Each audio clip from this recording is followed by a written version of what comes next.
ketadigan dersimiz pirigen soğuk seya. Bunun ketadigan materiallar pirigendan bir tal çoğun boz, bir tal kichik boz, 2 tal. Kökmüş ve kızılmıştan her birisinden bir taldan. Yani kök piyazdan 3-4 tal. Çoğarak boz bir tal boz oldu. Zencivilden tırnakçılık, samsaktan 4 çeş. Ketim su canyodan bir qo'shiq, tamak qo'shig'ida. Mau ochiq suvdan 2 qo'shiq yoki 3 qo'shiq o'zingizning yoqtirishiga bog'liq. Andan keyin bir tamak qo'shiq, bir bal qo'shiqda kava uchun uni, bir bal qo'shiq tuz. Mush materiallar ketadi. Endi piriganni o'ttirdim bo'lib, suvda o'ditib pishirib olamiz. Ko'k qizil lazlarni qalam chiqib to'g'rab olamiz. Ko'k piyozni ushoq to'g'rab olamiz. Samsaq bilan zanjibilni chanab olamiz. Hanımlar, mau çeyizin üstüge azarak tuz sepip yürütüp, endi kaynagan suğa cimrin üstüge koyup 10 minut yoğurdup pişirimiz. Çok silip sınap baksak buldu, pişkan pişmiğallakana.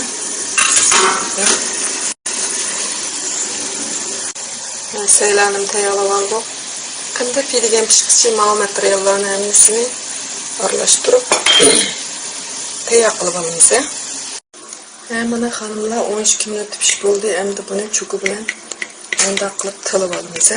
Mana endi piriganni çuku bilen tilib olib, ustiga ko'k laz, qizil lazı, onun ustiga ko'k piyozni, onun ustiga samsaq, ang ustiga zanjibilni qo'yib, mushu tartib bilan tizib olib, endi qiziq mayni ustiga chiqirtib turib qo'yamiz.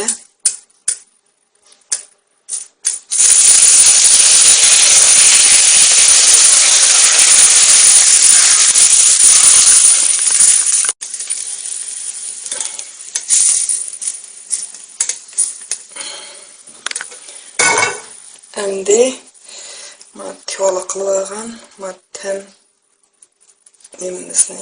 tam suyimizni. Mana shuning bilan bugungi piriganlik so'q seyimiz tayyor bo'ldi. Bu sey ko'rinishga qaramtul to'g'ini bilan cheyizning teshishini qar bo'lib oldi emasmi? Lekin shunday yeyishlikka ezilib pishgan cheyza agar uy lazım bo'lsa qizilmish qiyami. Ondan bir qo'shiq sevatsanglar texim achchiq texim pez bo'ldi.